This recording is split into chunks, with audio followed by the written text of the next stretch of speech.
This clip illustrates our defensive zone coverage when the play is in the corner or on the side. In this clip, we have a shot from the point. The rebound goes to the corner, and we see our defensive zone coverage. Player one on the puck, good stick, taking away time and space, trying to get the play stopped. Player two plays off of player one, supports him from the rear, and is ready to jump and take over on the next play. Player three is our +1 man, up and off the front post to start. He's on angles. He can see the puck. He can see the rest of the zone. Player four in the hole, also on angles. He can see the puck. He can see the rest of the zone. And then we have our player five, just above the edge of the circle, on or near the rails. And we'll see in a moment how he's on good angles, able to see the puck, and able to see the rest of the zone. Here, player two takes over for player one on the next play. Now we have a good picture of our defensive zone coverage. 5 guys connected, defending is one. We break up the puck, we come up the wall on the scrum breakout, and now we're headed towards offense. Remember, in our team concept, a big part of player 3, 4, and 5's job is knowing where the opposition's F3 is at all times. If F3 is below the dots, player 3 needs to be aware of that and eye him. If the F3 is above the dots on the inside, player number 4 needs to be aware of that and eye him. And if the F3 is above the dots outside, we need player 5 to be aware of that. In this clip, 1 and 2 get the play stopped. Our +1 man sees that he does not have F3 responsibilities, so he gets right into the stall atop the pile and eventually cuts off the bottom, denying the opponent the back of our net. We work as a unit of 5, we break the play up, and we end up chipping the puck on the gutter out to the neutral zone, and at least we're not in our own end zone defending any longer. This is a real good clip for defending the F3 and then reacting to a stall. So here, 1 gets the body in the play stopped, 2 comes into support, and watch our +1 man. Right now, he takes a look. F3 is above the dots. Player 4 is aware of this because he's on the inside. And our +1 man gets right in atop the pile in the stall situation.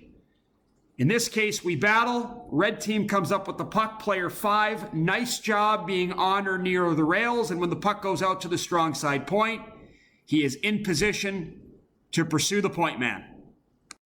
In this clip, the opponent's F3 ends up being below the dots. So the puck goes to the corner. 1 is on the puck. 2 is supporting. Our +1 man's doing a great job here looking and seeing that F3 is below the dots on the backside. So 1 gets in to try to get the play stopped. 2 supports, and our +1 man keeps eyeing their F3. Real nice job.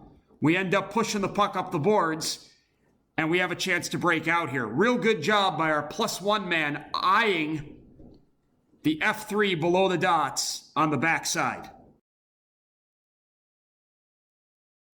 In this clip, our +1 man, player 3, does a real nice job communicating to players 4 and 5 about where their F3 is. And he does a really good job of cutting off the bottom because he doesn't have F3 responsibilities.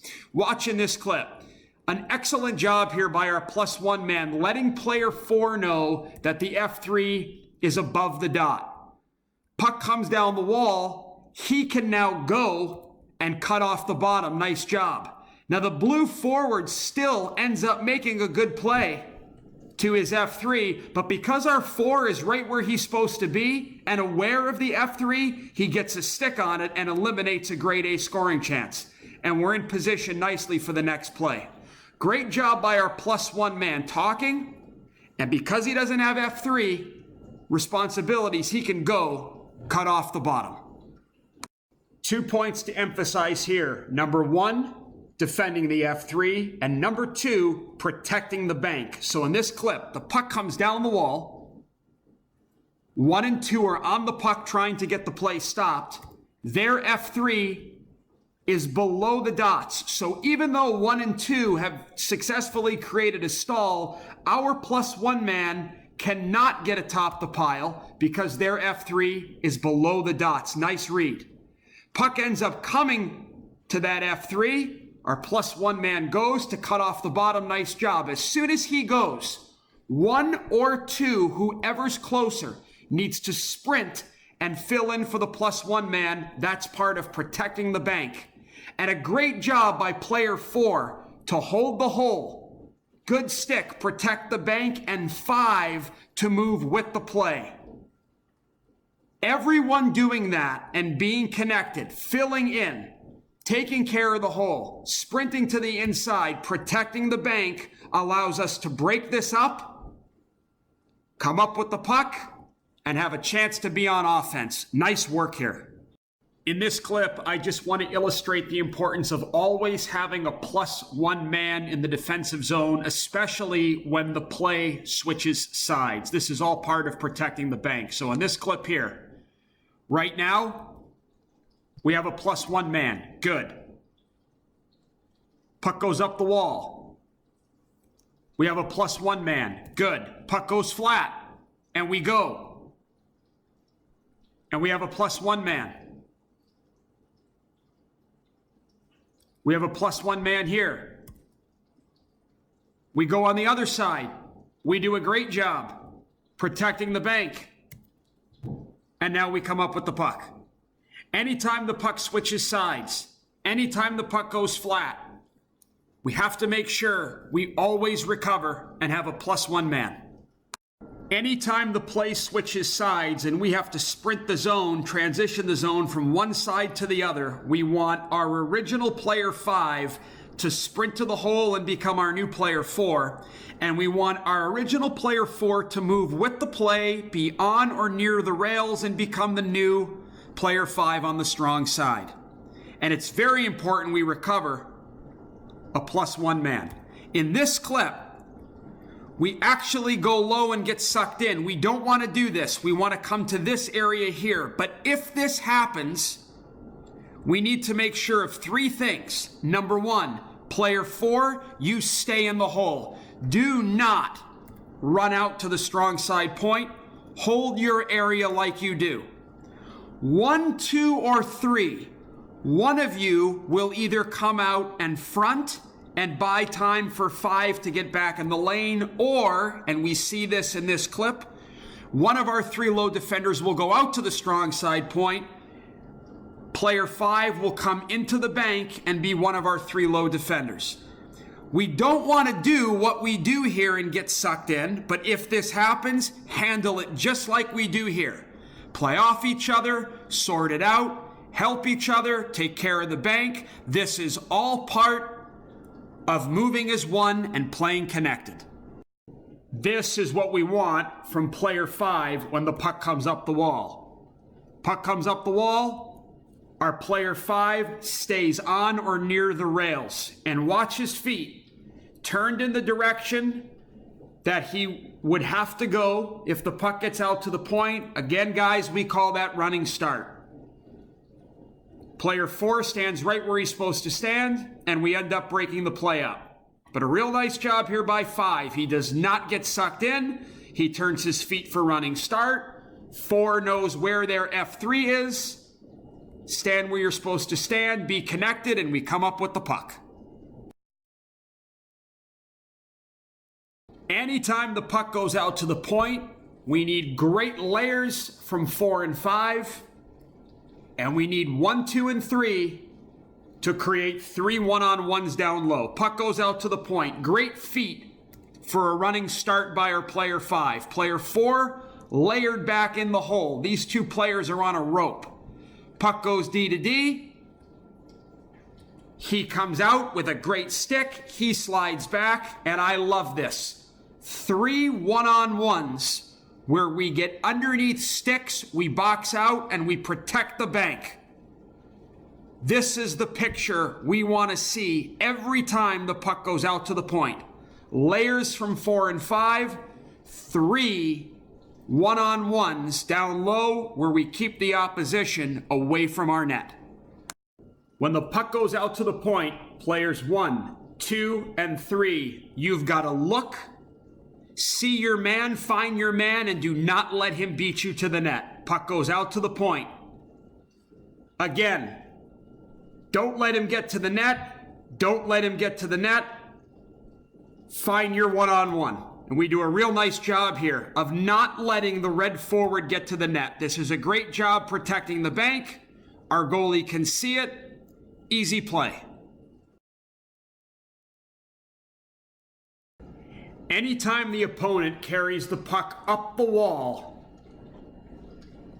and spreads the zone, we want to maintain pressure. And instead of having 3 one-on-ones down low, we basically want to have 3 one-on-ones up high. So when the opponent spreads, like the red team does here, 5, stay focused on your point. 4, stay focused on your point. Man on the puck, we'll call him player 1, keep the pressure on. One-on-one here, one-on-one here, and essentially a one-on-one here. And then 2 one-on-ones down low. We keep the pressure on, we come up with the puck, and now we're headed towards offense. Good job defending the spread up top. Again, when the opponent spreads up top, it's 3 one-on-ones on the top and 2 one-on-ones on the bottom. In this clip, we are very nicely connected in defensive zone coverage. 1, 2, 3, 4, 5. Puck goes out to the point. The point man walks and kicks it to the forward, rolling to create that spread look. One-on-one here, pressure. One-on-one here, eye your guy. One-on-one here, eye your guy. And 2 one-on-ones down low. We keep the pressure on. They throw it back down the wall. We get pressure on the puck again with a new player 1. In this case, they do a little slice. That's what this is called. We just keep our one-on-ones. That's your man, that's your man, that's your man. We've got our man here. We sort out on the next play, and before it can even really get to that, we break it up because we're connected and play off each other well, and we're out into the neutral zone. Nicely done. We score a goal here. Look where it starts. We keep that pressure on the puck, essentially creating our 3 one-on-ones up top versus the spread. White team goes for a really bad change, but we come up the rink here and jam it right down their throats and score a nice goal. And it's all because we keep pressure on the puck and defend the spread properly. Anytime the opponent scissors, meaning the forward carries the puck up past the half wall and the defenseman comes down the wall, we want our man on the puck, we'll call him player 1, and player 5 to just stop and start and hold their ice. We do a nice job of that here. Scissor on the part of the white team, 5 and 1, just hold their ice. Real nice job keeping the opposition to the outside. We protect the bank nicely. Another scissor clip. In this clip, forward carries the puck up the wall past the hash marks. D comes down the boards. Notice player 1 stops. Player 5 holds his ice. We keep them to the outside.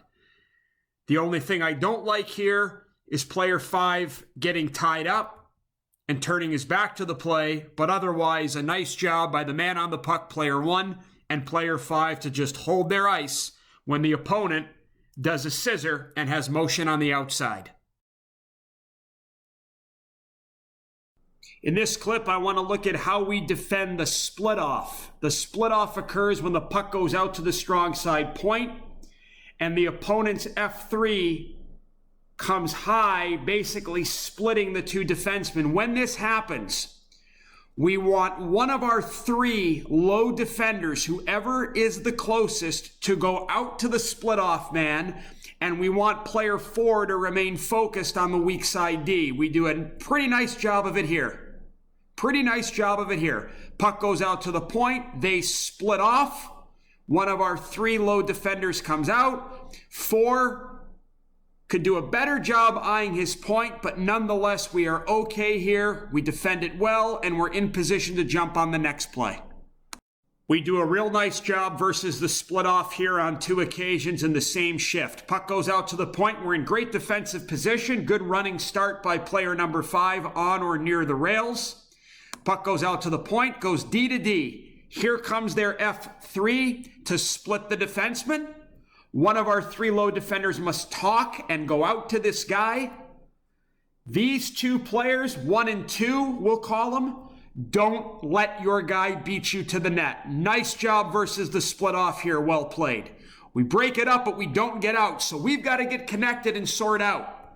Puck goes back to the top. They hit the split off man. Again, we come out, we defend here, and we basically have 5 one-on-ones. 1-on-1 here, 1-on-1 here, 1-on-1, 1-on-1, 1-on-1. Nice job being connected and protecting the bank.